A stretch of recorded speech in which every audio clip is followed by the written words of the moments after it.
Senhoras e senhores, obrigado por aguardarem. Sejam bem-vindos à audioconferência da KPMG sobre como as empresas devem se equipar para os novos tempos, gestão de crise, retomada e questões trabalhistas. Informamos que todos os participantes estão apenas ouvindo a audioconferência durante a apresentação da empresa. Por favor, senhores, pode prosseguir. Bom, boa tarde a todos. O meu nome é Rodolfo Fischer, eu sou o presidente da Associação Brasileira das Empresas de Software. É um prazer estar aqui na tarde de hoje, em parceria aí com a KPMG. Meu especial agradecimento e gratidão ao André Coutinho, ao Luiz Navarro, ao Dustin, ao Walter, ao Felipe, e principalmente um amigo meu que não vai falar hoje, que é o Márcio, mas foi responsável por todos nós estarmos reunidos hoje, nessa tarde.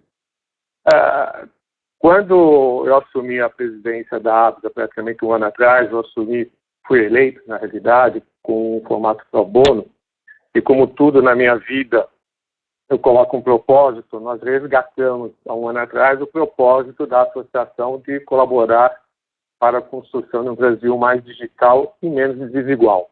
É super importante e, principalmente, incluímos recentemente o item, a expressão mais saudável também, devido ao nosso desafio atual. Como todo mundo deve saber, nesse processo todo de tecnologia, de software, TI, a tecnologia da informação desempenha um papel fundamental para a democratização do nosso conhecimento, educação e também a criação de novas oportunidades para todos. Isso, na realidade, está sendo muito bem caracterizado, porque a gente está chamando hoje, recentemente, a quarta revolução industrial, que nada mais é praticamente que o setor de tecnologia conhece muito bem, que é a dita transformação digital.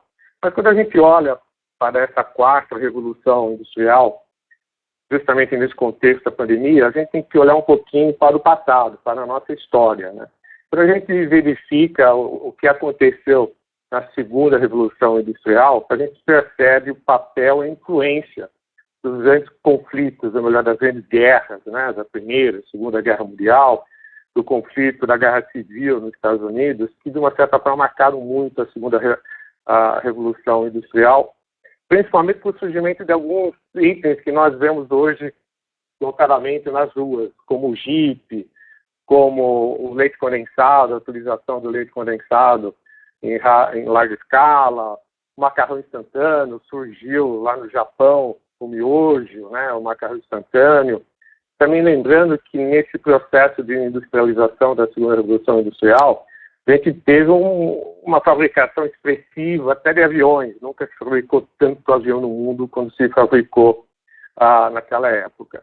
E também a preocupação com a defesa fez surgir também a segunda revolução, a terceira, melhor dizendo, revolução industrial, que é justamente quando a gente começa a perceber os componentes eletrônicos. Naquela época, na guerra, você tinha a maior dificuldade dos radares serem extremamente instáveis, né? E isso aí surgiu todo o investimento que o governo, principalmente o governo americano, fez naquela região que hoje é muito conhecida como o Vale do Silício, na Califórnia. Então, a história mostra para a gente que todos os desafios sempre trazem algum benefício depois. E hoje a história praticamente repete. A gente está com uma guerra aí com a pandemia, que certamente irá exponencializar toda essa quarta revolução industrial, essa transformação digital. E se a gente parar um pouquinho para perceber, hoje a gente consegue fazer praticamente tudo de casa, né? Então a gente consegue pedir comida, a gente consegue fazer compras no supermercado, a gente consegue abrir conta em banco também hoje, com uma certa tranquilidade. Então, hoje, tudo nos favorece até facilitar essa parte de mobilidade. Até o webinar de hoje, trabalhar de casa. E quando a gente para pensar um pouquinho, isso tudo, na realidade, você tem uma plataforma de software, né? Os aplicativos rodando, esse webinar, as soluções todas, né? De você buscar comida e pedir comida, no fim, você tem aí o papel da indústria de software bem forte. Mas o maior desafio nosso, e obviamente é o tema de hoje, é como sobreviver nessa turbulência, né? Estamos aí no mar está revolto, estamos com o nosso barco, independente do tamanho, pequeno, médio ou grande, e a gente precisa chegar até o nosso continente, o nosso objetivo passar por essa tempestade, né? O que não é fácil, principalmente quando a gente fala dos pequenos. Quando a gente fala dos pequenos, eu só quero recordar um pouco para quem não é da ABS, hoje a ABS representa praticamente cerca de 2.000 empresas. A maior parte delas, quase 80%, são os micros e pequenos empresários. Obviamente a gente tem as maiores, TOTS, IBM, Oracle, Huawei, SAP, etc. Mas obviamente que é um desafio para todos, né? E quando a gente começa a olhar um pouco aí para o continente, para o mercado, para o amanhã, até uma referência do que tem sido o mercado aí de tecnologia da informação nos últimos anos, a gente percebe que o Brasil está muito bem posicionado. E isso que eu quero trazer também para a discussão de hoje, para relembrar a importância desse setor. O setor de tecnologia, principalmente de software e de serviços, ele está crescendo a uma ordem de mais de 10% ao ano. Se a gente comparar com o crescimento desse mercado no mundo todo, a média mundial, a gente é praticamente o dobro em termos de crescimento. Hoje o mundo todo cresce por volta de 5%. E o Brasil hoje está colocado como o 9º maior mercado de software e serviços no mundo todo. Mas aí quando a gente olha para o desafio que a gente está enfrentando hoje em termos de acesso, troca de informações, etc., que são os internautas, segundo o Ibope, aí nós temos mais de 70% da população com acesso à internet, usando periodicamente os benefícios da internet. Isso representa 149 milhões de brasileiros usando. E é o 5º maior mercado mundial, ou seja, nós estamos atrás só da China, da Índia, dos Estados Unidos e da Indonésia. A Indonésia a gente perde aí por praticamente uns 2 milhões de usuários de internet. Mas aí quando você compara as economias, o Brasil, em termos do PIB per capita, ele é o dobro da Indonésia. Aí tem outros pontos interessantes. O Brasil é o 2º maior que usa, fica mais tempo conectado na internet no mundo. Se a gente compara com o Instagram, hoje a gente é o 3º maior usuário do Instagram, 4º maior usuário do LinkedIn. Penetração do mobile banking no Brasil é expressiva, 61% contra 40% do mundo todo, né? Então, quando a gente começa a olhar esses números, a gente fala, nossa, a gente está passando por um desafio. Mas o potencial aqui no Brasil, no mercado, é espantoso. E aí você olha um pouquinho também, para acompanhando rapidamente com os Estados Unidos, e obviamente a gente já está tendo essa influência, que os americanos já estão chamando de gig economy, onde que praticamente 57 milhões dos americanos já têm a sua renda proveniente desses aplicativos, que o Uber, Airbnb, aqui no Brasil o iFood, estão gira uma economia monstruosa nos Estados Unidos, chego a dizer até que 6% do PIB americano está ligado a esse novo ecossistema chamado gig economy. É absurdo o potencial. E quando a gente olha agora para o momento atual que nós estamos vivendo aqui no Brasil, demonstra realmente o nível de desafio que nós estamos enfrentando. Hoje, quando a gente olha especificamente para o setor de TI, desenvolvedor de software, ele tem um custo alto.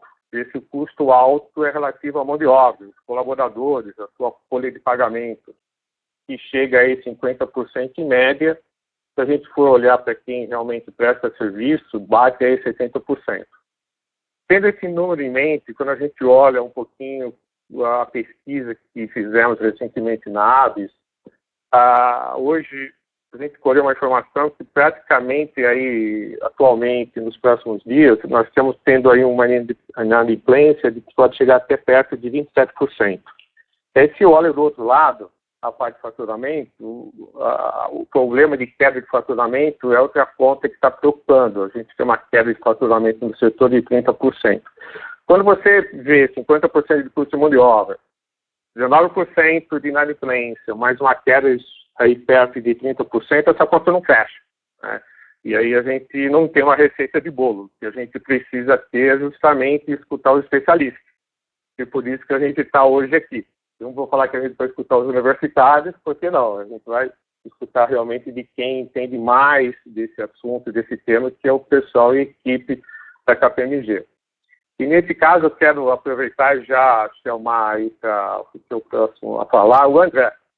André, eu queria aí que escutar um pouquinho de você e do time todo, de como a gente consegue aí enfrentar esse desafio. Excelente, Rodolfo. Bom, primeiramente quero agradecer o convite da ABES, né, para que a KPMG pudesse aqui apresentar as suas ideias e promover esse debate. Nós temos feito vários debates no mercado justamente para poder compartilhar um pouco da nossa visão, mas você falou sobre universitários. Eu acho, Rodolfo, que hoje em dia, nesse assunto, está todo mundo mais ou menos nessa linha de aprender, né, de universitário, né?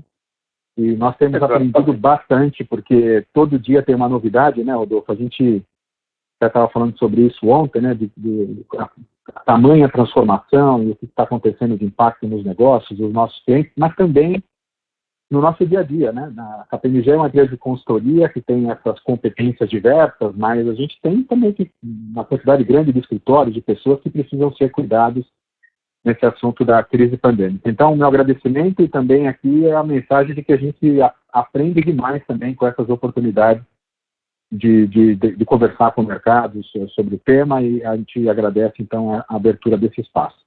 Bom, o tema aqui, eu vou passar um pouco rapidamente do que eu faço na KPMG. Eu sou líder de clientes e mercados, né? Eu coordeno toda a nossa estratégia de desenvolvimento de negócios, em São Paulo, mas também em todo o Brasil. Nós temos 23 escritórios. Eu coordeno a nossa estratégia setorial, né? Nós temos alguns aqui que vão falar na sequência que trabalham comigo nessa abordagem setorial. A gente privilegia muito para o mercado e para os nossos clientes uma visão bastante próxima da realidade daquele setor, daquele mercado, porque as realidades são diferentes, né? É claro que tem temas como esse que acabam pegando a todos, né? A pandemia, ela serve para... O debate é válido para todos os setores, mas de formas diferentes. Então, depois o Dustin, o Felipe, eles também vão abordar essas diferenças que a gente sente no setor, em particular aqui da ABES. Vou começar, então, aqui no próximo slide. Eu coloquei aqui, esse é um material que a gente está distribuindo a mercado. Tem aqui um pouco de cronologia, de fazer alguns comentários mais genéricos e depois vou entrar em alguns temas mais específicos, né? É óbvio que a gente está falando hoje muito sobre incerteza, sobre imprevisibilidade. Nós estamos falando sobre um cenário que gera muita preocupação e muita ansiedade em todos, né? Não há empresa, não há setor, não há mercado que não esteja hoje absolutamente impactado pelo que está acontecendo em relação à crise da pandemia. E tudo que a gente fala hoje, nesse cenário de bastante imprevisibilidade, eles acabam tomando uma proporção de que, quando você assiste o noticiário, né, quando você ouve algum analista, principalmente analista político falando, ou quando você se dedica, né, algumas horas para entender o que está acontecendo, tudo parece muito previsível, né, parece muito simples, muito fácil. E, na verdade, nada disso é absolutamente fácil. É tudo muito complexo, né? Toda vez que você toma uma decisão, se desencadeia uma série de outras necessidades de tomada de decisão. Então, a minha primeira mensagem aqui é tomar muito cuidado com essas informações que vêm prontas, né? A KPMG tem se posicionado no mercado desde o primeiro dia de que nós não temos o dia que a crise vai acabar, nós não sabemos onde vai parar o dólar, né? A gente acompanha tudo, faz as nossas projeções, analisa os nossos cenários e projeta também, mas sempre com essa humildade de entender que essa é uma situação absolutamente única na nossa história e não ficar tentando colocar para os outros uma ideia que a gente não esteja absolutamente seguro. Algumas ideias que a gente coloca aqui são instrumentos de apoio para os nossos clientes e também para nós, de como podemos evoluir com os nossos negócios, né? Na parte ali esquerda superior, nós temos um pouco da cronologia, todo mundo conhece mais ou menos o que aconteceu, né? Eu só queria destacar aqui a questão da China, porque a China ela teve esse cenário, né, que a gente está vivendo agora, algumas semanas atrás. Ainda tem uma certa dúvida se isso pode voltar ou não, mas os números hoje indicam já algumas semanas que são muito baixos, né, os novos índices de contágio. O que nós aprendemos com KPMG China? Né? Essa é uma vantagem de uma firma como a nossa que tem muitos contatos ao redor do mundo. Né? O que nós aprendemos com a China foi de que a decisão deles de partir para o chamado home office, né, trabalhar de casa, logo no início foi uma decisão muito acertada para a KPMG. Né? Eu estou colocando aqui esse pequeno disclaimer aqui para nós, porque cada empresa tem a sua realidade diferente, a gente vai até falar um pouco disso depois, mas para nós, naquele momento, foi extremamente importante. Aliado a isso, nós fizemos uma larga campanha de comunicação, aqui no Brasil também, mas agora estou falando de China, né? Muita comunicação massiva o tempo todo, para que ninguém tivesse dúvida sobre o que estava acontecendo. E depois eles passaram uma mensagem que eu acho que é importante a gente começar a falar sobre isso também, Rodolfo e demais, né? Que é a questão do cuidado com a retomada.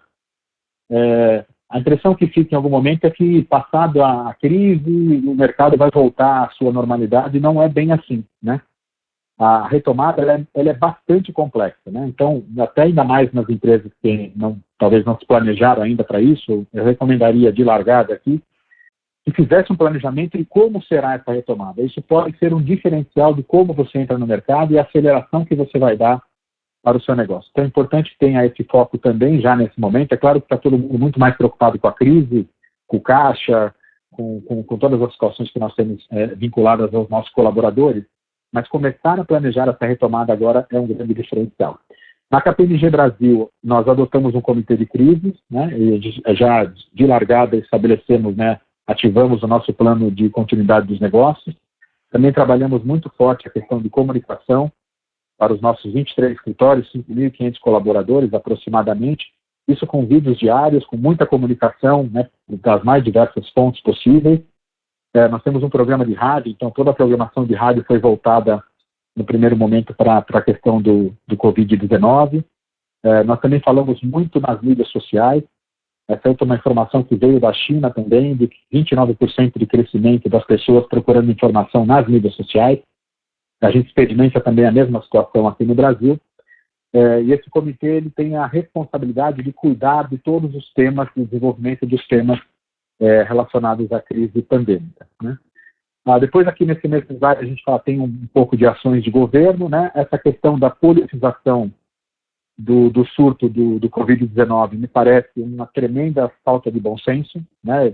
Não quero falar aqui de política, mas eu me incomodo muito com isso, né? De que nesse momento a gente não esteja preocupado em ações que sejam em benefício amplo e restrito da nossa população, né? Nós temos acompanhado e estudado todas as medidas, avaliado os impactos na economia.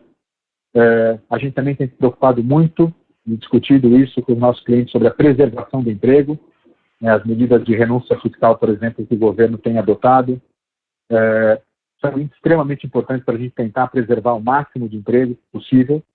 Agora, tudo isso num ambiente altamente politizado, né, a gente parece que fica tentando descobrir qual partido político do Covid-19, né, e me parece absolutamente irrelevante nesse momento politizar esse tipo de debate.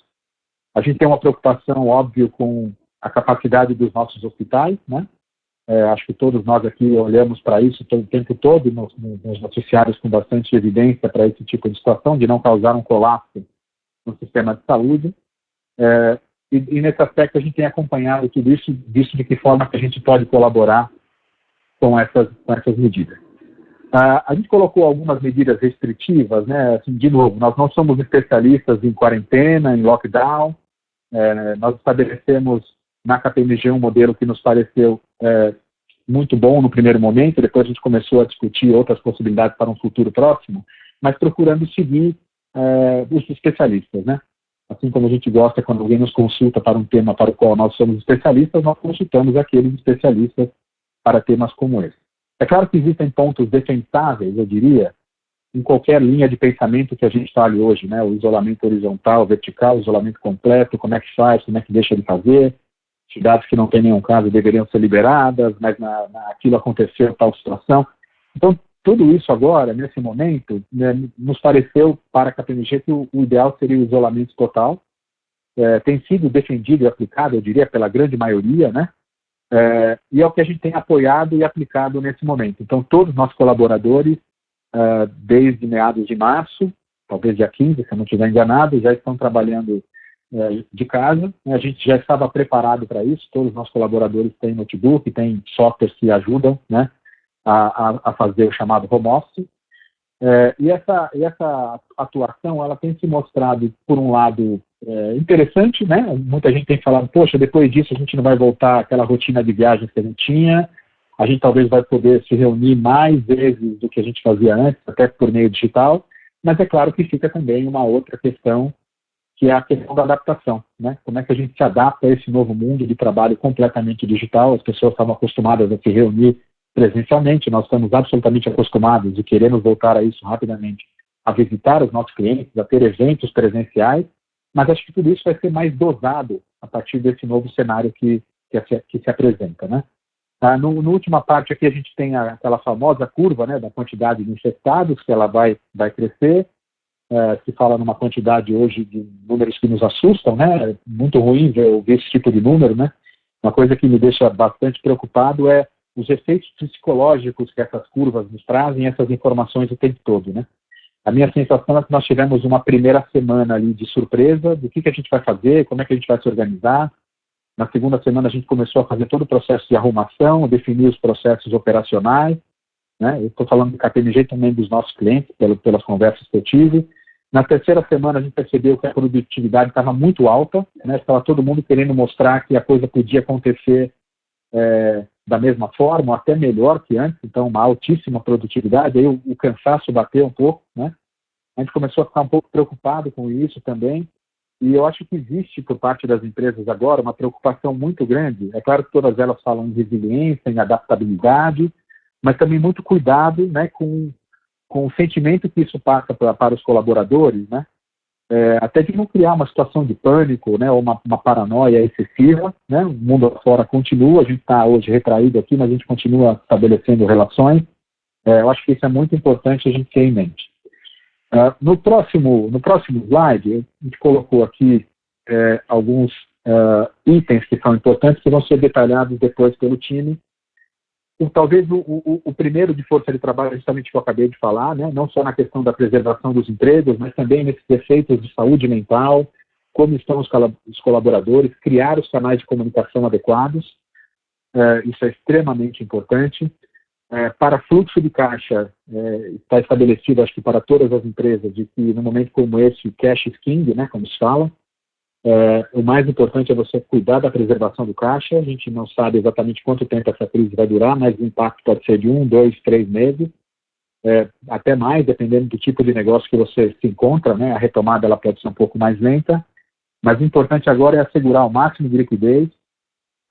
Nós temos a impressão de que o custo do capital tende a aumentar, né? Até porque as renovações de linhas de financiamento elas já passam por uma certa avaliação ainda mais criteriosa dos bancos, com a preocupação do risco de crédito aumentar em razão da situação atual de algumas empresas, até mesmo de continuidade, né? Ou será que as empresas vão continuar operando da mesma forma? Então isso pode ter um impacto. Um outro ponto que eu acho que é importante em relação ao fluxo de caixa é que nós teremos uma redução das receitas, né? Isso já é sabido para grande parte das organizações. Se você vai ter uma redução das receitas, você precisa necessariamente ter uma redução das despesas, especialmente aqueles gastos que a gente considera que são dispensáveis, né? Que eles não são vitais para a continuidade dos negócios. Isso tem que ser trabalhado e observado a todo momento. E por último, aqui nos modelos operacionais, óbvio que a gente teve uma explosão aqui de e-commerce, né, de vários negócios que surgiram com muita força, né, plataformas como a gente está usando aqui agora, tem se apresentado aos montes no mercado. O modelo de entrega delivery também teve uma aceleração impressionante, né? Eu até tive dificuldade no final de semana de ser atendido, tamanho era o volume de negócio. É claro que a gente tem que olhar para isso também no sentido de que existe uma corrida das empresas, né, para se preparar para os modelos operacionais mais eficientes, né? Então, um caso que me parece bastante crítico, inclusive no planejamento da retomada, é sobre os canais de suprimento, né, o famoso supply chain. Se nós temos fornecedores suficientes para entregar a matéria-prima ou tudo aquilo que a gente precisa para os meios de fabricação. Tem se falado muito sobre a mudança, né, de importação, né, de longa distância para aquilo que é chamado de nearshore, né, aqueles fornecedores mais próximos que talvez precisam ser desenvolvidos de alguma forma. E por último, que eu acho uma mensagem importante aqui também, é a questão da resiliência das capacidades digitais. O que a gente tem percebido, conversando com alguns clientes, é que alguns atingiram essa capacidade, seu limite de capacidade digital de forma muito rápida, o que pode sinalizar, né, provavelmente sinaliza aí um plano de continuidade de negócio que não estava bem ajustado. E um outro tema que também me traz muita curiosidade toda vez que eu escuto é o limite da criatividade, né? As pessoas têm procurado por meio das suas empresas também, o que mais eu posso fazer, de que forma eu posso contribuir, como isso pode acontecer de forma criativa nas organizações. Então, essa resiliência, tanto das capacidades em termos de limitação, quanto também de criatividade, de novas soluções, de novas ideias, né, tudo aquilo até que o Rodolfo comentou da transformação digital, isso também tende a ser agora impulsionado de outras formas por meio dessa situação que a gente vive hoje. Então, esses são os meus comentários iniciais, eu vou acompanhar até o final aqui. Agora eu passo a palavra para o Dustin Posetti. Dustin Posetti é o nosso Sector Leader de Tecnologia, Mídia e Telecom, e vai dar a sequência aqui falando sobre os impactos no setor. Dustin, obrigado. Obrigado, Coutinho. Boa tarde a todos. O Coutinho, você comentou aqui do aprendizado, né? E é bastante interessante, eu queria enfatizar essa parte, porque a gente vem discutindo aí globalmente com os nossos escritórios fora do Brasil e com clientes também aqui dentro do Brasil, e cada momento realmente a gente aprende um pouco e a gente ensina um pouco, né? E é isso que a gente vai procurar fazer também aqui nessa oportunidade aqui aberta pelo Rodolfo, para a gente poder compartilhar um pouco desse aprendizado. A gente vai trazer um material na sequência, fala um pouco sobre a questão de pensamento de retomada, né? A gente sabe que a crise em algum momento ela vai ser superada, como está acontecendo na China e em outros países, e isso acontece uma retomada, e essa retomada pode ter algumas formas, né? Quais são as formas que a gente estudou, aonde a gente acha que isso pode acontecer e principalmente como isso pode impactar ou pode ser oportunidade para o setor das empresas de software, né? Aí depois a gente abre algumas questões juntamente com o Navarro e com o Walter, né? E eu vou reforçar aqui que na plataforma está aberto a questão das perguntas aqui para serem colocadas. À medida que vocês vão tendo alguma dúvida, coloquem que a gente vai trazendo isso durante o material. Queria agradecer ao Rodrigo, ao Rodolfo, pela oportunidade aqui, Rodolfo, de dividir essas nossas experiências com os associados, né? Eu vi aqui que tem clientes e amigos mandando um abraço para todos, a oportunidade aqui também da gente poder de uma forma mais moderna aqui, né, e diferente no momento que nós estamos vivendo, se conectar também.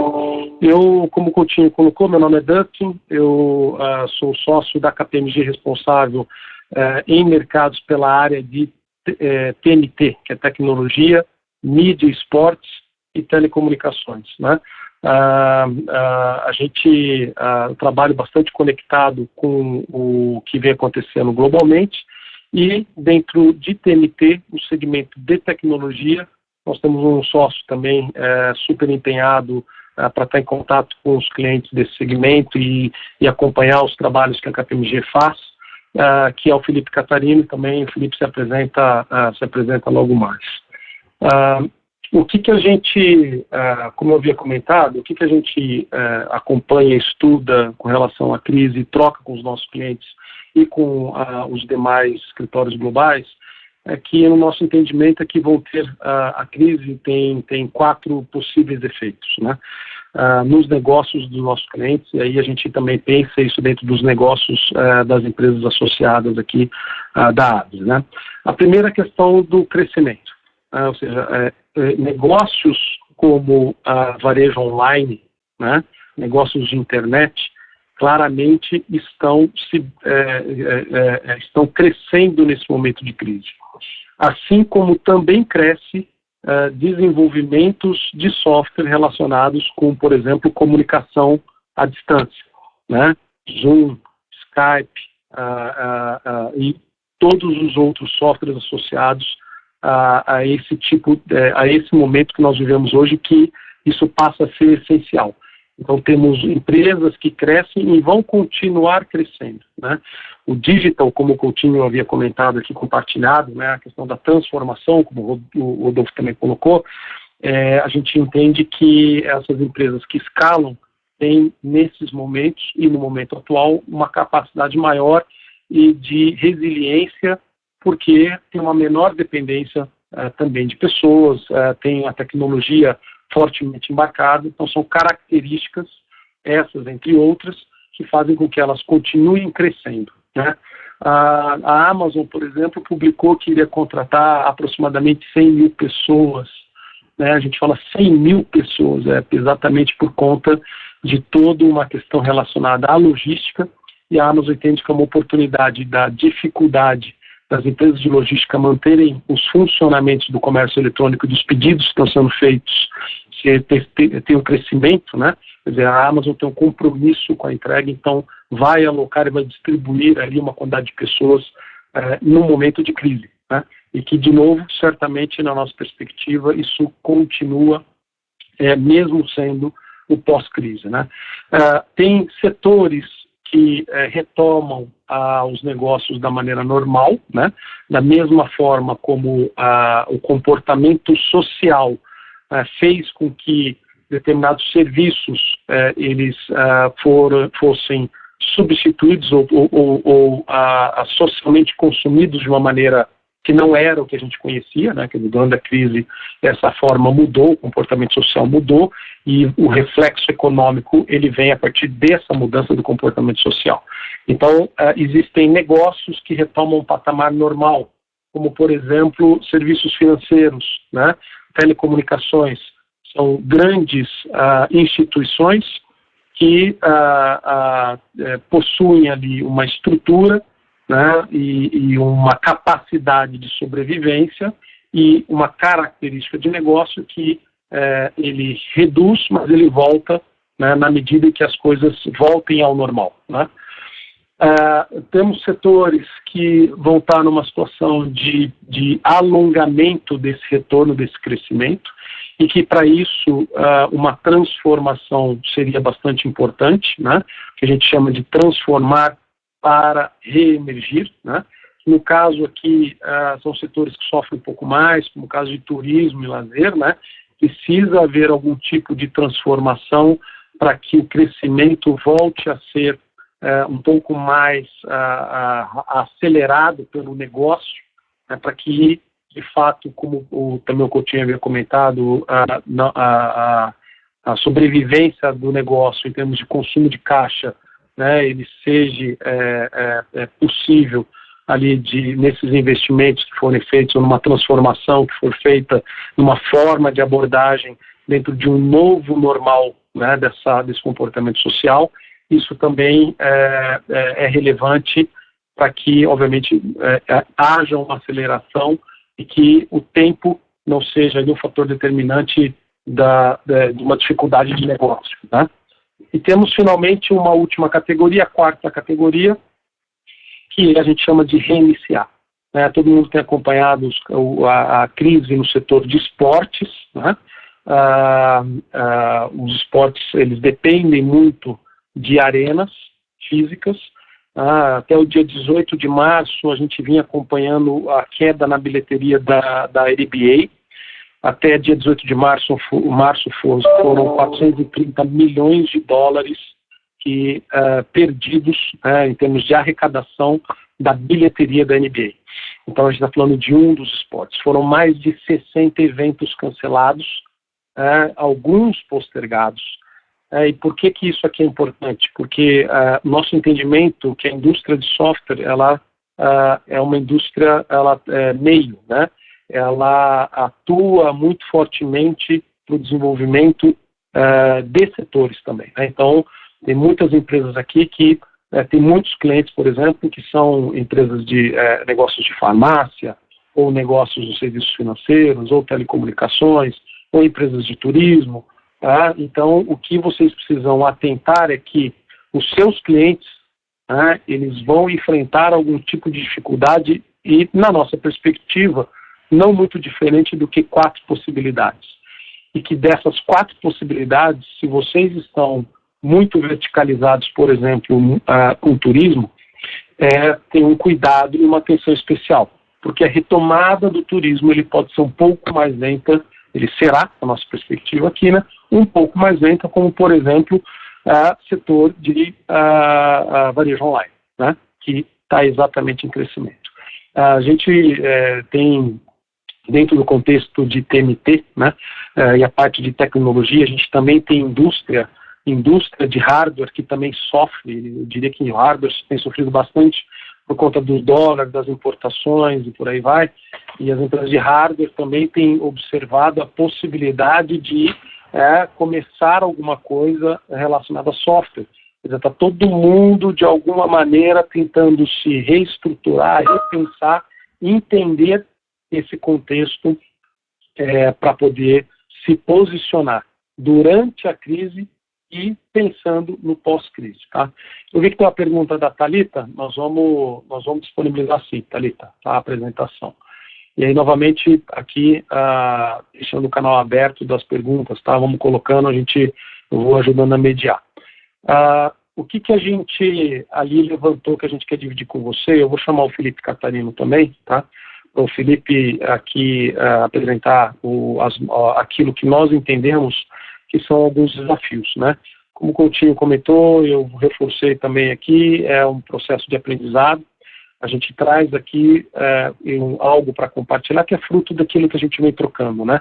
E certamente tudo aquilo que vocês puderem contribuir é sempre bem-vindo, porque a gente tem que pensar realmente num contexto maior de contribuição, de colaboração, que nesse momento também é uma das boas práticas que a gente entende aí serem positivas e benéficas para todos nesse momento de crise, né? Felipe, você apresenta aqui, eu vou complementando na medida que eu precisar, tá? Perfeito. Obrigado, Dustin. Obrigado, Rodolfo, Abes e toda a equipe. Acho que é um prazer, uma satisfação falar para um público tão especializado e seleto na indústria de software. E fiz um exercício de dividir o mercado das empresas de software em três, principalmente. A gente conversou, o Dustin apresentou no slide anterior, a forma como seria retomada em algumas indústrias. E a gente sabe que a indústria de software ela é bastante diversificada e, como todas as outras, ela tem um impacto sobre o consumidor final. Então, a gente vai conversar bastante sobre isso. Quando você olha, vendo essa primeira coluna, né, o subsetor, ou subsegmento de desenvolvimento, a gente vê que os principais desafios, num primeiro momento, é a repriorização. Quando você olha os compromissos de projetos, o Coutinho até mencionou que nas primeiras semanas até tinha uma aceleração, né, e uma elevação da produtividade, porque muitas das distrações do mundo real evaporaram, né, a gente estava na frente do micro e podia produzir bastante, e com programadores isso é potencializado. Mas depois as restrições do mundo real começam a aparecer. E quando você está fazendo um projeto para uma organização ou para um grupo de consumidores, dada a crise, as prioridades mudam. Então, isso exige uma atenção dos gestores. O segundo ponto que eu trouxe aqui como desafio e oportunidade são as pessoas. A gente sabe, e o Rodolfo mencionou muito bem, que o core, né, o centro da indústria de software são as pessoas. O conhecimento que elas trazem, as ferramentas ajudam, mas mesmo essas ferramentas foram desenvolvidas por pessoas. Então isso é fundamental. E um dos impactos da crise foi uma elevação muito grande pela demanda desse tipo de profissional programador. Então, as organizações, pensando em continuidade, elas precisam ver, se atentar bastante como reter essas pessoas, né, como trabalhar os contatos, as pessoas, né, que fazem parte da organização e manter uma produtividade, porque também tem uma sazonalidade de produtividade dentro da crise. Eu queria chamar a atenção também para o outsourcing e para as empresas que dão suporte aos principais programas de pesquisa e desenvolvimento, muitos deles baseados com incentivos governamentais, entre eles PADIS, Lei do Bem, Lei de Informática, Rota 2030. Com certeza, nas receitas das empresas contratantes, é claro que isso pode ter um efeito bastante grande nessas empresas e isso exige uma flexibilidade muito grande. O Coutinho lançou o desafio, né, é aqui que a resiliência e a criatividade tem que aparecer. Existe um conhecimento que essas empresas têm profundo, mas, eventualmente, os projetos nos quais elas estivessem dedicadas deixem de ser tão relevantes. Então, essa elasticidade, essa flexibilidade do setor vai ser fundamental. E até eu estou usando a palavra fundamental, a indústria de software nunca foi tão fundamental no sentido lato da palavra, né? Todos os negócios estão sendo baseados em plataformas de TI. Acho que dá para comentar também um pouquinho sobre as limitações de execução. Muitas questões estão aparecendo, limitação de viagem, acesso a clientes, isso também tem que ser bem trabalhado. E, obviamente, a restrição de caixa, tanto na primeira linha, né, do PNL, do DRE, as empresas vão sentir problemas na receita, mas também vão sentir questões de inadimplência. Então, isso precisa ser bastante trabalhado. As empresas precisam dar uma olhada muito em créditos fiscais, em postergações, em oportunidades, elas têm que olhar com muita atenção isso. E aí, como tendências, é claro que, talvez detalhando, acima de todos esses itens que eu destaquei, essa flexibilidade e adaptabilidade. Você tem que entender o processo no qual nós estamos inseridos e tentar reagir da forma mais criativa possível. Quando a gente olha em distribuição e serviços, mesmo nesse subsegmento existe uma variedade bastante grande, né? O consumo de licenças mudou fundamentalmente. Então, imagina muito mais pessoas trabalhando ao mesmo tempo. A distribuição e a forma como o consumo de licenças, sejam elas na nuvem ou nos servidores, muda. Isso gerou oportunidades de curto prazo, mas também um remodelamento, um redesenho de como isso é feito, de como essas vendas são feitas, a forma como as empresas reagem rapidamente. Até a utilização de aplicativos, né? As pessoas passam muito mais tempo online, mas também muitas plataformas estão ofertando serviços de graça, o conceito de freemium foi ampliado, né? Quando a gente olha alguns serviços, uma parte do portfólio que era somente liberado mediante pagamento, ele está aberto, então um outro concorrente que não fez o mesmo pode ficar atrás na questão de acesso ao mercado, mas também a remuneração disso é complicado. Então, como tendência, isso tende a se espelhar no futuro, porque essas pessoas já experimentaram, de alguma forma, mais aplicativos, mais serviços, e isso deve redesenhar. Acho que é importante repensar as prioridades. Então, quando o que a gente conhecia do mercado está se transformando. Então, olhar de uma forma bastante criativa, isso pode fazer bastante diferença. Acho que, por último, segurança e plataformas é algo que realmente está sendo fundamental, mas também traz algumas ameaças, né? Então, existe uma guerra de plataformas. Nós estamos vivendo num mundo de plataformas em que todas as organizações precisam se inserir e ter uma multicompatibilidade. O mesmo acontece também em computação na nuvem, e uma quantidade enorme de novos usuários entraram, né? Algumas pessoas que passariam com uma exposição muito menor às tecnologias digitais foram forçadas a isso. Então, aquela geração que eventualmente não faria isso, né? A gente vê todos os dias nos jornais as pessoas comemorando o aniversário de 100 anos numa webcam e numa webconferência. Isso é bastante interessante. Isso vem para ficar, né? Quando as pessoas repensarem os deslocamentos e a necessidade de tudo isso, isso vai trazer uma mudança muito grande no mercado, e isso vem para ficar. E, em cima disso, tem toda uma camada de segurança, né? Talvez as pessoas estejam mais dispostas a abrir mão de um pouquinho de privacidade para que as nossas cidades funcionem melhor, os nossos sistemas de saúde funcionam melhor, mas isso não significa que elas precisam abrir mão de segurança. E com mais gente, inclusive sem treinamento, entrando nessas plataformas, segurança pode ser um problema. Então, acho que é isso que eu queria trazer, com pouco tempo, é claro, mas nesses padrões de retomada, né? Então, quando a gente olha desenvolvimento, a gente acredita que vai haver um retorno ao normal.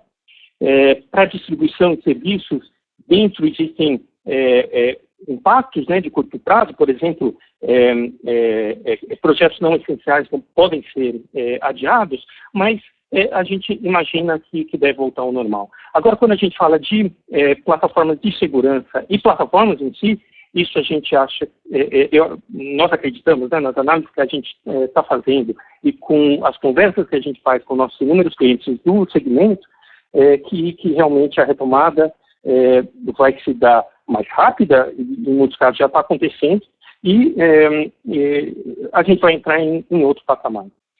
Assim, eu corri um pouquinho, acho que até estourei um pouquinho do tempo, mas acho que você pode comentar um pouquinho dos impactos, né, organizacionais dessa crise. Felipe, eu queria compartilhar um negócio que é o Dustin, tá?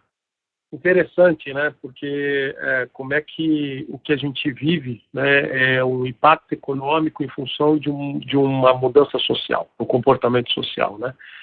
E na medida que a gente entende isso, né, quer dizer, o que gera uma economia, o que acontece na economia depende do social, né, a gente começa realmente a entender para onde que essa coisa acaba indo, né?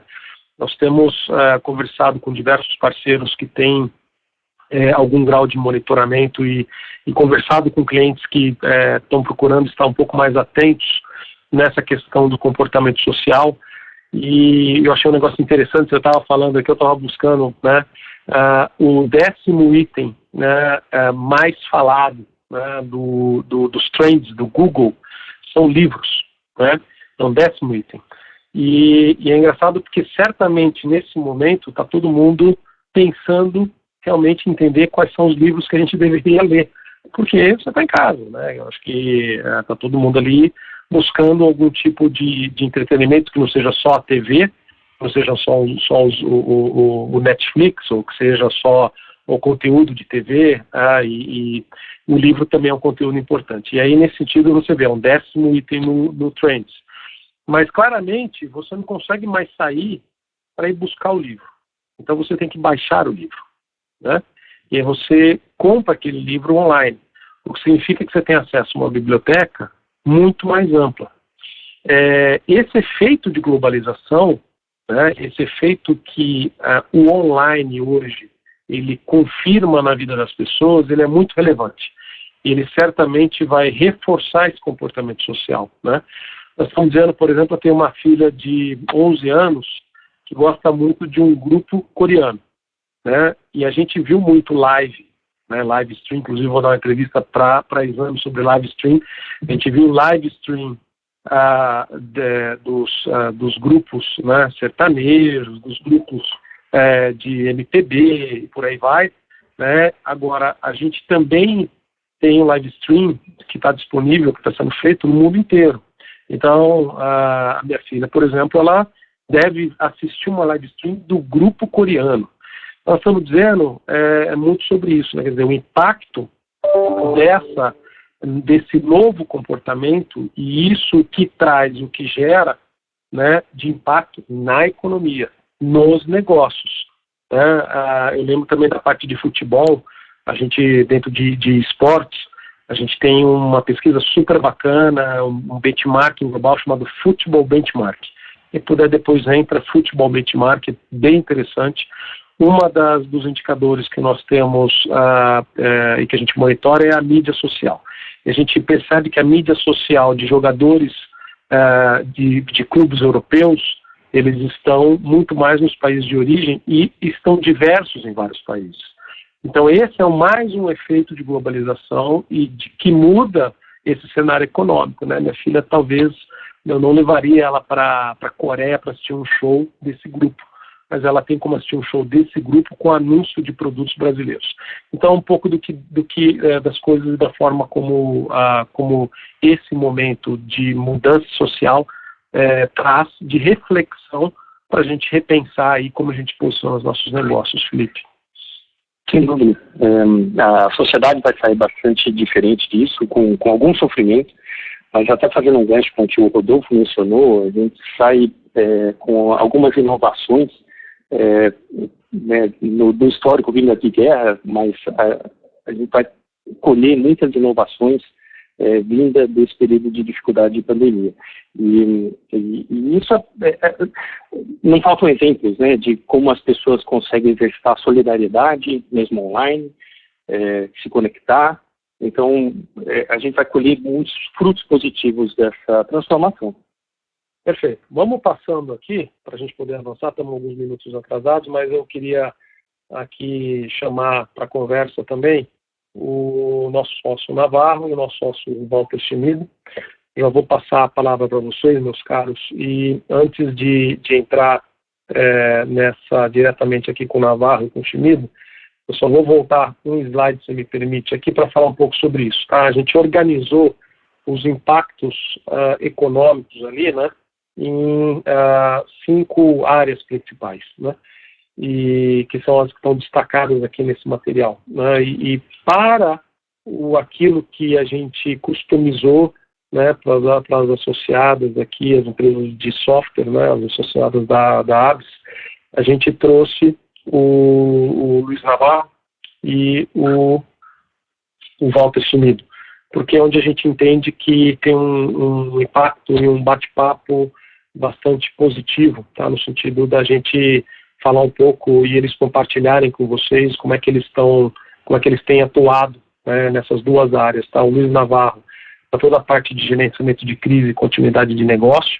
Eu não penso no Navarro não, mas normalmente eu tenho que pensar no Navarro, porque o Navarro é o nosso cara de crise, né? E nós estamos em crise, né, Navarro? Então, eu tenho que pensar em você. Mas o Luiz Navarro vai compartilhar um pouco com a gente aqui, desculpa pela brincadeira, e depois a gente fala para o Schmid. Então, eu queria dar 5 minutos para o Navarro, depois nós vamos dar 5 minutos para o Schmid, e a gente vai coletando as perguntas que vocês tiverem, para colocando as perguntas aqui, e a gente vai endereçando para quem precisa, para quem a gente acredita que possa responder, tá bom? Navarro, 5 minutinhos para você se apresentar e falar um pouco sobre gerenciamento de crise, depois a gente passa para o Schmid, tá? Ok, obrigado, Dustin. Obrigado, Rodolfo, pela oportunidade. Eu sou o Luiz Navarro. Vocês vejam que o Dustin fala, né, de gestão de crise e tal, mas eu me apresento como um sócio de gestão de riscos, né, porque a crise nada mais é do que um risco materializado, né.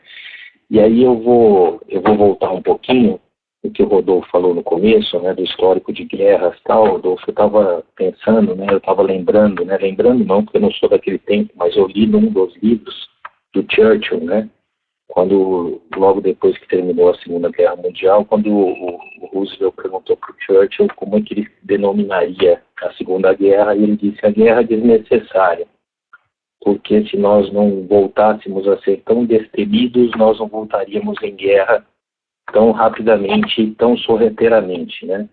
E aí eu queria também pegar um gancho no que o Dustin falou, da globalização, né? O que aconteceu nos últimos anos, né? A globalização com a tecnologia, né, com essa 4ª revolução industrial, ela nos deixou cada vez mais destemido, né? Ela não nos deixou corajoso, né? Ela nos deixou cada vez mais destemido, né? E a diferença, né, parece simples, é um simples adjetivo, mas não. O destemido, ele despreza o medo, né? E o corajoso, ele respeita o medo. O corajoso, como o Coutinho falou, né? Nós somos corajosos, a gente é humilde. A gente não sabe quando que vai terminar, mas a gente pode saber aonde pode impactar nos nossos negócios, né? Quando a gente respeita o medo, porque quando a gente respeita o medo, a gente identifica e a gente mapeia os riscos, né? E quando a gente mapeia os riscos, a gente começa a olhar para os gatilhos comuns para uma crise, né? Aquilo que pode destruir o valor, destruir o risco, materializar o risco do meu negócio, né? Então, temos aí várias, eu elenquei 10, mas nós temos várias outras, né? Exposição negativa na mídia, uma interrupção tecnológica, um ataque cibernético, ou mesmo uma epidemia, né? Que a gente está vivendo aqui. São gatilhos comuns para uma crise. Quando a gente não é destemido, né? Quando a gente é corajoso e a gente está identificando os nossos riscos, a gente tem que olhar também para esses gatilhos, tá? E eu trago aqui, né, uma mais uma reflexão, né, de 7 pontos, né, que a gente precisa, né, se não estávamos preparados, né, estamos numa crise.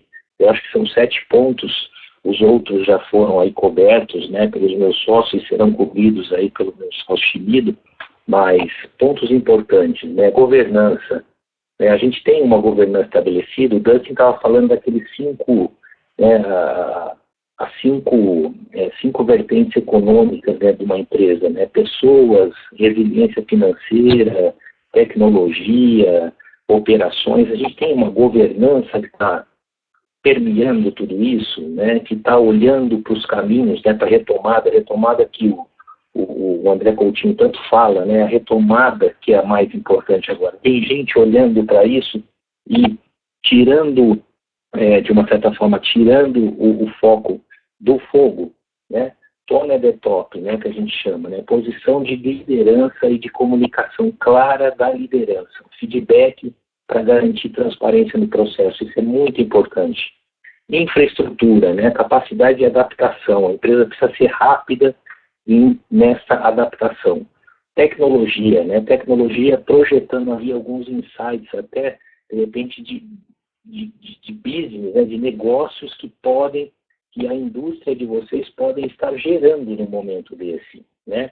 Tem muita empresa que não tem, né, tem muita empresa que está cheia de destemido, né, então não tem infraestrutura correta, tecnologia correta, comunicação, então nem se fala, né, comunicação, 5º item super importante. O 6º, pessoas, né, obviamente, né, nós precisamos proteger as pessoas são a nossa matéria-prima.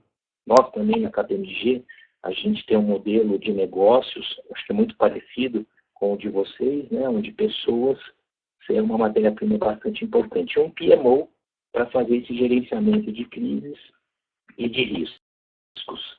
E aí, para terminar, né, as 4 dimensões, né, do impacto da Covid, né, quando a gente está falando da crise da Covid, especificamente, a gente tem que olhar para esses 4 quadrantes aqui, né, a resiliência das operações, né, ou seja, isso não substitui aquelas 5 vertentes do Dustin, tá? Ela complementa a resiliência operacional, o regulatório, todas as coisas regulatórias que estão mudando, acho que o Schmido vai falar um pouquinho disso, e os diagnósticos que eu faço na minha operação como um todo. Então, o design do produto, a validação dos riscos, aonde eu posso criar valor, né, já que tem muitas empresas que ainda não estão preparadas para a crise.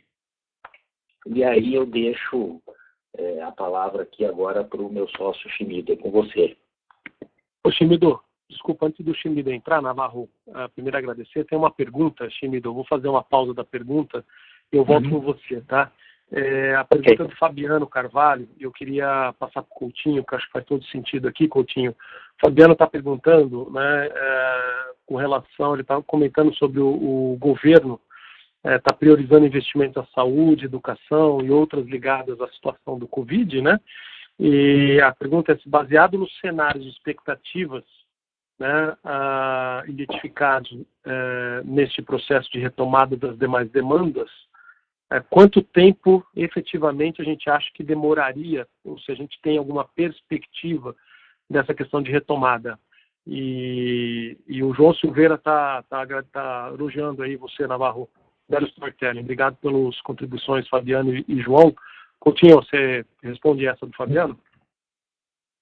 Vou tentar, porque a pergunta do Fabiano ela é muito boa e muito difícil. Essa retomada, assim, o que a gente imagina que deva acontecer, essa retomada, como até por isso a gente definiu, né, padrões de retomada e como é que isso impacta diferentes setores, né?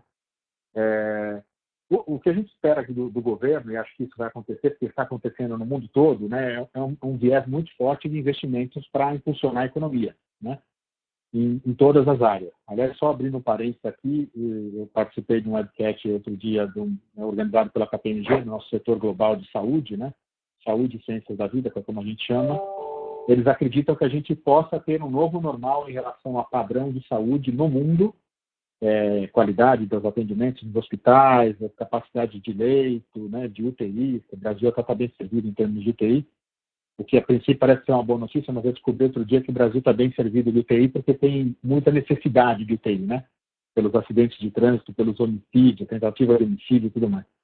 Mas voltando aqui, o governo deve impulsionar bastante, né, a economia, isso vai ficar absolutamente claro. Alguns setores podem se aproveitar disso mais diretamente do que outros, né? A gente tem falado de vários setores relacionados à infraestrutura para possível retomada de empregos, a gente tem falado do setor de óleo e gás também, o setor de açúcar, de etanol também, de cana-de-açúcar, né, de etanol também tem olhado para essa perspectiva de uma forma bastante positiva. Então, esses cenários e expectativas que o Fabiano colocou aqui, como eu disse, eles variam muito para setores, mas a gente entende que a partir de julho, né, então essa crise, a gente não sabe se ela vai acabar daqui uma semana, daqui 2 meses, mas assim, um cenário que parece, para a grande maioria, interessante, é que essa retomada ela começa a acelerar a partir de julho. E aí a gente ainda teria um tempo para ter um segundo trimestre, tem quem aposte no crescimento do PIB no último trimestre deste ano ainda, né? É claro que isso é polêmico, né? Eu sei que boa parte aqui, se a gente fosse fazer uma votação, acho que metade votaria sim, metade votaria não em relação a essa tese, né? Mas a retomada ela tende a começar a acelerar a partir de julho, com essa crise passando em meados de maio, começo de junho, no mais tardar, e aí os investimentos que serão feitos, eles tendem a fazer uma mola de propulsão aqui em relação aos diversos setores. Alguns setores, mesmo com apoios de governo, eles tendem a ter uma dificuldade maior, porque o próprio negócio vai demandar um certo tempo para que a rotina seja restabelecida, né? Será que nós vamos frequentar estádios de futebol, restaurantes, cinemas, nós vamos fazer cruzeiros marítimos, nós vamos até mesmo pegar um avião, da mesma forma que a gente fazia antes dessa crise, né? Então, esses setores eles podem ainda sofrer com algum aspecto cultural, né? Mas acho que o governo tem olhado para isso, né? A gente tem esses canais também de comunicação com o governo de estabelecer aí fortes incentivos para algumas indústrias, principalmente aquelas indústrias geradoras de emprego, né? A gente ainda está numa situação das empresas discutindo redução de jornada, mas se essa crise se agravar, é natural que a gente comece a falar de demissões em algum momento, em algumas empresas. Então, acho que vai ser mais ou menos por aí, Dustin, esse padrão de retomada e com apoio muito forte, muito relevante do governo. Excelente, Coutinho. Obrigado, Fabiano, pela pergunta também. E fazendo um complemento, a gente tem conversado muito com os clientes de revisão de forecast, né? E isso que você colocou, Coutinho, é um dos elementos, entre vários outros elementos, que compõem uma revisão de forecast. O forecast que a gente conhecia até então, ele não é exatamente o mesmo daqui para frente. E quais são as variáveis que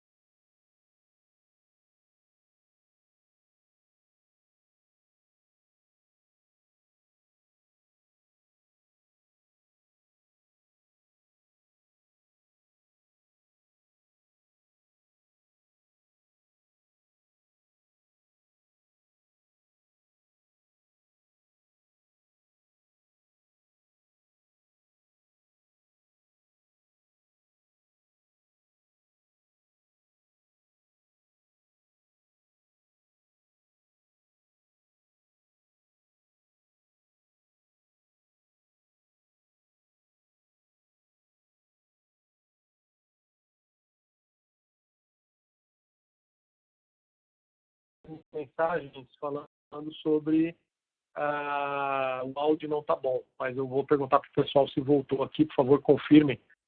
Mas vai lá, Chimido, continua aí. Obrigado, Dustin. Gostaria de agradecer, né, a BS novamente pelo convite para falar um pouco sobre algumas medidas que impactam a folha de pagamento nesse momento de crise. Bom, a KPMG ela tem participado de diversos fóruns, né, discussões, fóruns de RH, temos discutido bastante, né, com empresas e até mesmo internamente, principalmente porque fomos inundados, né, com medidas nas últimas semanas. Era uma medida provisória por dia que a gente recebia aí na madrugada e tentava entender aí como a gente poderia utilizar. Mas aqui, o que eu tenho visto assim, a todos aqui, é que o que tem me motivado mais a entrar nesses fóruns de discussão é que, apesar de a gente ouvir muito essa questão de demissão, como que eu faço um plano de demissão, a maior parte, né, está mais com esse pensamento de manter os empregos, sabe, manter a renda do empregado. Eu acho que isso é muito positivo, né? E a gente está falando de N setores, né, não só um setor específico. Óbvio que a gente sempre ouve aí na mídia uma notícia mais negativa de pessoas, de empresas, né, já que tomaram a decisão por demitir tudo, parar as operações, mas acredito que, no geral, o pensamento ainda é bem positivo, né, e todos estão pensando de uma forma muito positiva após esse período de confinamento e período de pandemia. Tá? Bom, eu achei que tinha 20 minutos, mas você falou para falar em 5, eu vou tentar resumir aqui o que eu tinha a dizer em 5 minutos, para depois a gente passar para as perguntas. Mas eu vou colocar aqui um pouco as medidas que o governo federal tem apresentado nas últimas semanas, tá? E também depois falar de algumas discussões, alguns temas que a gente tem colocado nas discussões desses fóruns com a área de recursos humanos. Tá? Estou falando um pouco sobre o que o governo apresentou até então. Eu acho que a gente pode combinar tudo aqui em duas frentes, né? Uma seria a questão da flexibilização da legislação trabalhista, previdenciária e segurança do trabalhador, e a outra em relação ao impacto no fluxo de caixa, né, de uma forma de amenizar aí o impacto nesse período de confinamento e de crise. Bom, em relação à flexibilização, era uma medida importante. Por quê? Porque a legislação trabalhista e previdenciária, apesar dela ter tido um progresso, né, nos últimos 5 anos, ela ainda trazia, né, alguns empecilhos sobre alguns assuntos, né, que no caso aqui foi a medida provisória 927, alguns empecilhos que faziam com que as empresas não conseguissem implementar de uma forma rápida, por exemplo, a questão de teletrabalho, ou a questão de concessão de férias, né, ou até mesmo antecipação de feriados. Porque tudo estava muito vinculado a uma questão de negociação sindical. Você tinha um prazo, por exemplo, no caso do teletrabalho, um prazo de 15 dias de adaptação, coisa que não é viável nesse momento que a gente está, né? Então, tudo foi diminuído aí para um prazo de 48 horas, e foram medidas importantíssimas no início do confinamento, porque as empresas puderam fazer com que parte da sua operação fosse transferida para casa, né, que as pessoas trabalhassem de casa, sem ter nenhum empecilho jurídico envolvido. Agora, as outras medidas são relacionadas a fluxo de caixa. Então, o governo federal, ele postergou o pagamento e recolhimento de tributos, né, e FGTS para o segundo semestre. Então, o que teoricamente seria devido aí em março, abril, maio e junho, dependendo aqui do tema, vai ser pago somente a partir do segundo semestre. Tá? Outra medida importante, redução de 50% da alíquota do Sistema S. O Sistema S é aquela parcela, né, da alíquota do INSS, né, que complementa, né, a alíquota do INSS. O governo federal reduziu essa em 50%. Aqui a gente não está falando de postergação, tá? Aqui é realmente redução efetiva de 50%. Temos também, no caso das empresas que concederem férias nesse período, a empresa pode postergar o pagamento do 1/3 do abono de férias até 20 de dezembro. Isso é uma opção que as empresas podem ter. Acho que aí um tema importante também é a questão da redução e suspensão do contrato de trabalho. A ideia aqui não é detalhar, né, todos os requerimentos aqui, mas a redução e suspensão do contrato, claro, ela tem um impacto direto na folha de pagamento, porque basicamente você reduz aqui o valor, né, que será pago ao empregado. No caso de redução e suspensão, basicamente você vai parar de pagar. Acho que a questão importante aqui é que o governo federal vai pagar um auxílio, né, um benefício para os empregados que aderirem à redução e à suspensão. E esse benefício é calculado aí sobre o valor do seguro-desemprego. Existem algumas métricas, né, mas o teto não vai passar de 1.800, tá? E ela garante aí um período de estabilidade para o empregado também, isso é importante. Então, essa estabilidade é calculado com base no período que o empregado tiver a redução do contrato ou a suspensão do contrato de trabalho. Tá? Então, por fim, a gente tem uma questão de financiamento, né? Isso é uma medida provisória que saiu, acredito que no final da semana passada, que o governo federal vai abrir uma linha de crédito para as empresas de pequeno e médio porte. Tá? São empresas que têm o faturamento aí até 10 milhões de reais no ano. Tá? E aí você tem várias condições também que são bem benéficas, né? Tem uma taxa de juros anual bem baixa, um pagamento das parcelas que iniciam daqui a 6 meses e aí tem um prazo aí de 36 meses para pagar. Tá? Bom, mas basicamente essas são as medidas que o governo colocou. Acho que rapidamente eu vou passar aqui para alguns tópicos que estamos discutindo com as empresas e com alguns fóruns. Oi, desculpa, pode falar. Catarino, queria fazer uma pergunta. A gente sabe que uma característica do setor de software de empregar muitos freelancers, de existirem muitos PJs. Eu queria só te perguntar como que os PJs entram nessas medidas do governo ou nesse novo ambiente que as empresas estão enfrentando. Obrigado, Felipe. Realmente isso é uma realidade, né, das empresas de tecnologia. O que a gente pode comentar nesse caso, Felipe, é que é o seguinte: essas medidas que foram trazidas, né, elas são aplicáveis para quem for empregado CLT. Tá? Tem os empregados as pessoas que foram contratadas via um contrato de trabalho regido aí pela regulamentação trabalhista. Tá?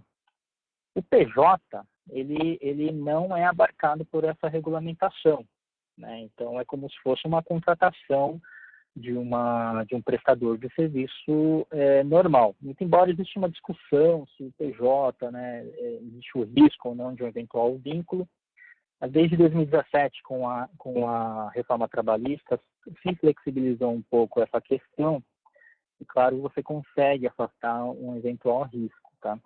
Mas, assim, respondendo diretamente, né, essas medidas do governo não seriam aplicáveis para os PJs. Né? Você não vai conseguir suspender o contrato ou reduzir a jornada de trabalho com o auxílio pago pelo governo nesses casos. Tá? Time do Dustin aqui, tem duas perguntas que eu vou jogar para você e depois eu preciso fazer um bate-bola aqui com o Navarro. Tá? Primeiro, do Luiz Ferreira, Unicorp. A postergação do INSS terá que ser paga lá na frente com correção? E segunda, o do Jorge Santos. A flexibilização abordada não poderá gerar passivo trabalhista no futuro? Você pode responder rapidamente as perguntas? Posso sim, Dash. Bom, a questão da postergação não tem correção. Então, a empresa não vai precisar pagar multa, né, porque também você não tem um delito aqui, né, e também você não vai precisar pagar juros sobre o valor. Né, o que você deve hoje, o valor principal, vai ser pago aí futuramente, não só do INSS, como também do FGTS e também do valor aí do abono de férias. Tá? Outra pergunta em relação à flexibilização, esse é um tema interessante. Por quê? A gente discutiu isso com o juiz do trabalho. né, sobre uma eventual discussão. Você está ferindo algumas coisas aqui, né, sobre a regulamentação trabalhista, muito embora você tenha o suporte da medida provisória. E a resposta, nesse caso que a gente recebeu, foi que eles não sabem. Né? Eles acham que, neste momento em que todos estamos vivendo essa questão de pandemia e confinamento, eles entendem que talvez numa eventual reclamatória lá na frente, o juiz do trabalho ele vai se sensibilizar com a empresa também, né? Coisa que é um pouco difícil até então. Geralmente o juiz do trabalho se sensibiliza com um empregado, né? Mas como estamos nesse mesmo barco, eles entendem que talvez não vai ocorrer aí uma perda financeira em decorrência dessa questão da flexibilização por parte das empresas. Tá legal, Xenido. Eu vou com o Navarro. Tem mais uma pergunta aqui para responder. Eu já volto com você aqui ainda em tempo, tá? Temos 15 minutos aqui, pelo que a gente se programou, para poder finalizar. Então, antes de seguir com a pergunta para o Navarro, primeiro aqui agradecendo a Andresa, que falou que o meu áudio está falhando. Eu tentei mirar para a antena aqui para ver se ele não falha mais, tá? E aí tem o José Alberto, que fez uma pergunta, e que eu volto com o Coutinho, tá? E essa também depois eu faço um comentário, que é uma pergunta então do José Alberto, Coutinho, falando, a pergunta é: considerando que os números oficiais estão sendo avaliados e que estão muito aquém da realidade, né? Então o delay ali a precisão dessa apuração desses números, a gente pode correr o risco de avançar a retomada além de agosto? A pergunta aqui, veja, a gente falou de julho, obviamente tem diversas variáveis ao redor, né, dessas perspectivas, tal. Eu acho que a pergunta do Zé Alberto está dizendo, isso pode se estender além de julho, dado essa questão dos números que não são tão precisos assim? José Alberto, sim, pode. Né? O que eu dei de parâmetro aqui, Júlio, foi aquele que nós entendemos, né, porque ouvimos alguns especialistas, tanto do setor de saúde, hospitais e também economistas, que a gente procurou se cercar de diversas informações para usar esse parâmetro, mas a gente não vai escrever esse parâmetro em lugar nenhum, porque ele definitivamente ele muda com uma velocidade, né, muito rápida. Então, ele pode sim avançar. O que se imagina também vai começar a tomar um maior significado e mais força, né, é a questão do isolamento vertical, que a gente já tem escutado aqui muito nesse embate, né, Bolsonaro, Dória, isso não, acho que, como eu disse no começo, pouco importa agora, né, acho que o importante não é isso, né, quem tem razão, né, mas à medida que o tempo vai passando, vai ficar cada vez maior a pressão em relação a essa tese do isolamento vertical. Eu, em particular, tenho uma certa dificuldade de entender como é que isso funciona nas nossas comunidades, né? Ele pode funcionar em alguns bairros, mas assim, de uma forma mais ampla, eu tenho uma dificuldade de entender. Agora, isso vai ter uma pressão maior, né? As camadas, principalmente mais pobres da população, vão, obviamente, também pressionar. Eu acho que isso também foi, de uma certa forma, também considerado naquele racional de julho. Agora, sinceramente, se pode acontecer de passar desse período que a gente estimou. Obrigado, Coutinho. Fazendo um complemento aqui, um outro indicador que os especialistas têm colocado como talvez um dos mais relevantes é a quantidade de mortes, né, para cada 24 horas. Então, à medida que isso atinge um platô, né, e ele começa a cair, pode ser a possível indicação mais precisa, porque verificar todos os casos, não tem os testes, os kits, sempre vai ter algum grau de imprecisão, né, mas essa imprecisão do número de mortos ela é muito menor. Então, nesse sentido, o número de mortos ele pode ser um melhor indicador, que na medida que ele indique o platô e que ele comece a cair, significa que as curvas, que o Coutinho até comentou, né, a curva de imunidade com a curva de mortos, a quantidade de pessoas que se contaminam, mas não vão para o hospital, tal, que é isso que você comentou aqui na tua dúvida, na tua pergunta, né? O número de mortos ele pode ter uma indicação talvez um pouco mais precisa, e a gente também leva isso, né, Coutinho? Sim, Dustin, e até é importante frisar também, né, quando a gente analisa essas curvas em países do tamanho da Itália, até mesmo da França, que é um país territorialmente grande, mas nem se compara ao tamanho, a França é do tamanho do estado de São Paulo, né?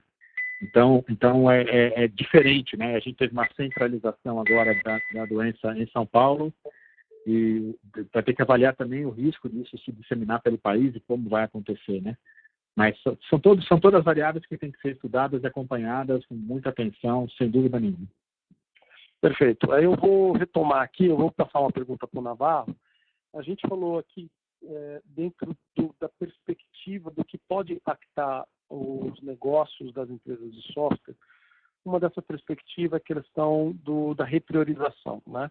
Então, os negócios serão repriorizados. Isso significa que determinadas entregas ou desenvolvimentos, eles vão mudar em termos de contexto, porque o cenário mudou. E aí nós estamos falando aqui, Navarro, de rediscutir contrato, né?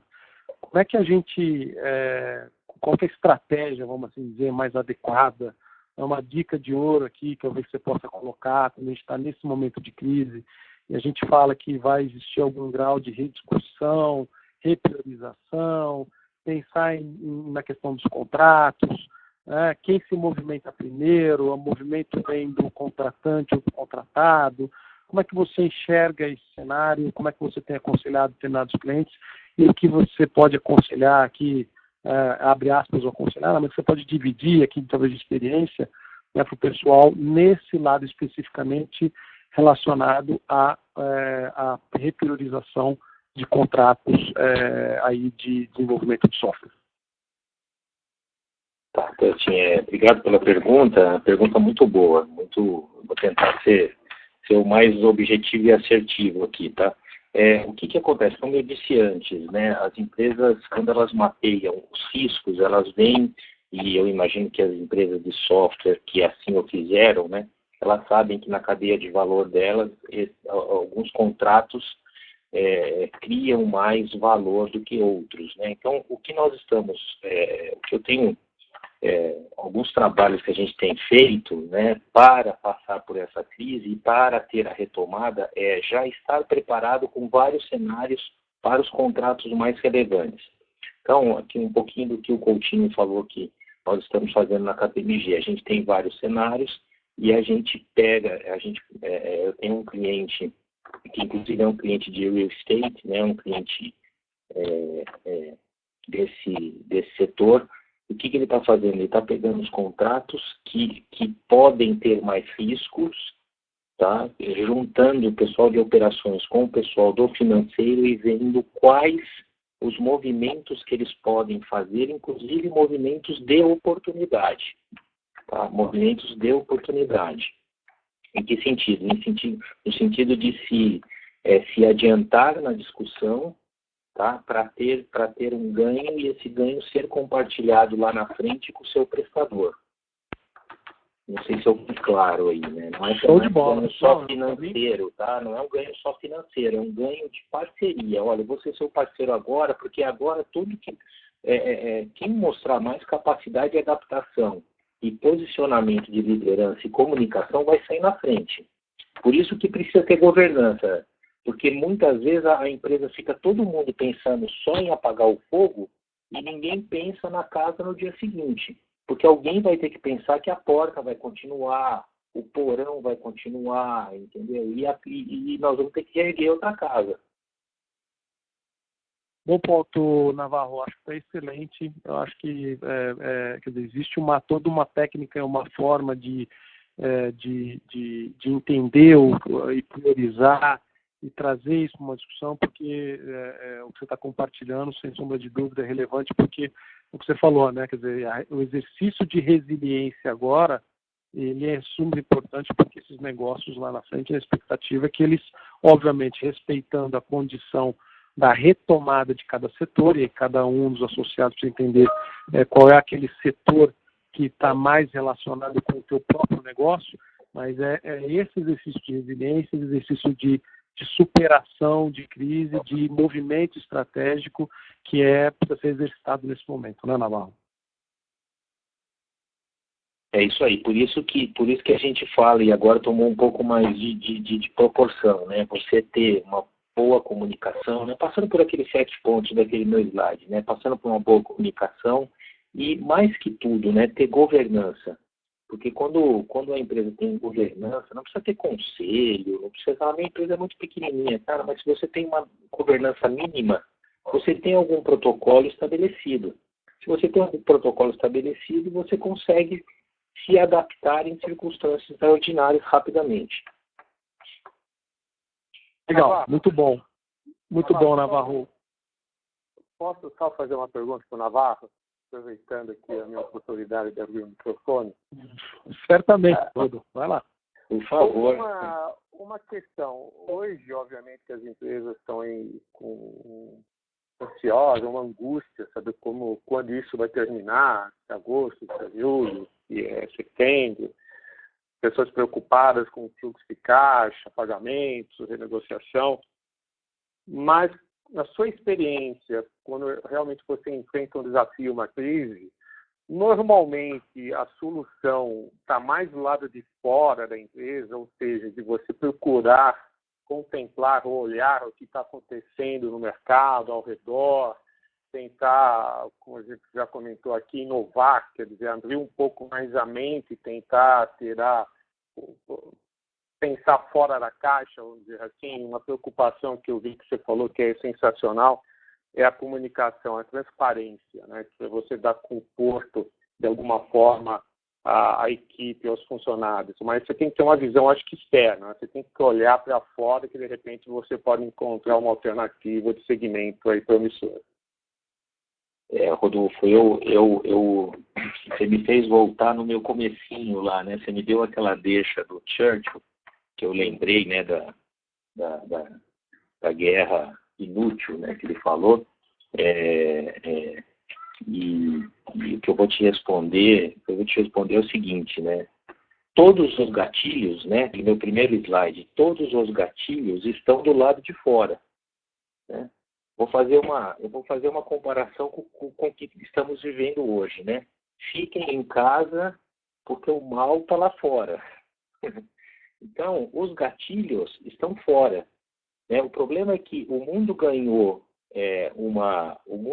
nesse tempo todo, né, uma pujança, né, de liquidez, uma pujança de sucesso que as empresas, as organizações e as pessoas ficaram cada vez mais destemidas. E o destemido não olha. Por que ele vai olhar para fora se ele está tendo sucesso, se ele está tendo liquidez, se ele está tendo fluxo de negócios, né? O corajoso já não. O corajoso já tem uma janela grande e ele olha para fora para ver se tem algum gatilho para se precaver, para ter capacidade de adaptação numa circunstância dessa. Se a gente voltar, né, lá atrás, nem tanto atrás, né? Agora em janeiro teve o Fórum Econômico Mundial. Todos os anos o Fórum Econômico Mundial, aí é uma dica que eu dou a vocês todos os anos o Fórum Econômico Mundial, ele produz uma grande matriz de riscos econômicos mundiais. Tá? É uma grande fonte de informação. Essa matriz é produzida com várias grandes empresas. A KPMG também participa dessa execução, né, dessa matriz. E lá estava, pandemia estava lá, risco de uma guerra comercial estava lá, desastres naturais, né? Nós vimos um acontecer sábado agora, passado, se não me engano, né, 5.3 na Califórnia. Então, são todos gatilhos que podem trazer riscos, mas oportunidade, porque risco é crise quando ele se materializa para baixo e uma oportunidade quando ele se materializa e traz valor para a empresa. Muito bom. Dustin, posso fazer um complemento bem rápido aqui, que eu sei que o tempo está acabando, mas tem um conceito de um autor chamado Nassim Taleb, que é um conceito chamado de antifragilidade. É um livro que eu particularmente adoro, né? E ele fala muito que o que é ser antifrágil, né? É diferente de ser resiliente. O antifrágil é aquele que resiste ao choque e ele melhora. Ele vai sempre desenvolvendo. E a tese desse autor, nesse livro, é de que o que moveu a gente para essas grandes mudanças, as grandes transformações, são esses choques, né? Então, o que você falou, Rodolfo, acho que é muito pertinente de a gente, cada um nas suas empresas, de cada pessoa por si só, nas suas famílias, nas suas comunidades, observar o que eu aprendi com isso, o que eu melhorei, o que eu continuo usando, né? Porque muito do que a gente está aprendendo agora vai servir como lição para a vida toda. Então, empresas que não tinham esse processo bem estabelecido, agora vão começar a ter um processo digital talvez melhor estabelecido. Empresas que nunca tinham pensado em gestão de crise vão começar a olhar para as crises de uma outra forma, né? Teve muita gente que olhou para a crise agora e falou, opa, vou ganhar dinheiro, né? Então, é isso que esse autor passa, inclusive é uma dica de leitura, eu gosto bastante desse livro do Nassim Taleb. Obrigado, Coutinho. Muito boa contribuição. A gente está no horário, né? 3h30. O Zé Alberto fez um complemento ao Chimido. Se a empresa inadimplir, as parcelas do FGTS no futuro terá que pagar multa, né? Quer dizer, se ele inadimplir essas parcelas do FGTS. Então, sim, se a empresa não pagar, né? Vai ter que pagar a multa devida não só ao FGTS, mas como o próprio INSS também, né? Exato, Chimido. Então, aqui em cumprimento ao horário, né? Eu acho que a agenda de todo mundo, eu queria agradecer, eu vou passar para o Rodolfo aqui no final, mas queria agradecer pessoalmente a participação do Chimido e do Navarro. Os nossos contatos estão no material. Fique à disposição para o que precisar, procurar a KPMG, os nossos profissionais, tanto a Felipe Catarino, aqui em segmento de tecnologia, eu como TMT, Navarro como crise, Chimido com a parte de labor, Coutinho olhando toda a parte de mercados e acompanhando a crise como um todo. A gente está totalmente à disposição, a gente espera que de fato tenha sido bastante útil esse momento que passou muito rápido, né? Agradeço pelas perguntas, pelo debate, pela possibilidade de a gente poder fazer esse bate-bola. Agradeço novamente ao Rodolfo. Rodolfo, você quer dar as palavras finais e encerrar? Eu queria agradecer. Para mim foi um aprendizado. Como eu já previa, muito obrigado pela troca de experiência. Eu acredito e espero ter ajudado a diversas empresas do setor, associadas ou não à ABS, mas é um desafio que nós temos, mas como foi dito também, são oportunidades. E o ponto central aqui é como você administrar isso e ficar atento aí para as oportunidades que estão surgindo no mercado, que são muitas, né? Outro dia eu escutei uma matéria bem simples de um pedreiro, que ele não estava conseguindo trabalhar, mas ele tem uma moto. Obviamente, ele pegou a moto e foi trabalhar com o iFood. Então, quer dizer, é o momento de você se reinventar, se transformar, né? E todos nós temos que ter essa mente aberta para tentar enxergar o novo e a nova oportunidade. Muito obrigado a todos vocês. Obrigado, Rodolfo. Obrigado a todos. O material a gente disponibiliza também, estava aqui, mas a gente disponibiliza para você, Rodolfo, subir aí no portal, né, da ABS. Obrigado pela parceria. Obrigado, pessoal. Boa tarde aí. E obrigado a todos, para a equipe também da KPMG, da ABS, aí a Jamile, que participou ativamente de colocar esse evento junto. Muito obrigado a todos. Obrigado. Obrigado também. Obrigado. A audioconferência da KPMG está encerrada. Agradecemos a participação de todos e tenham uma boa tarde.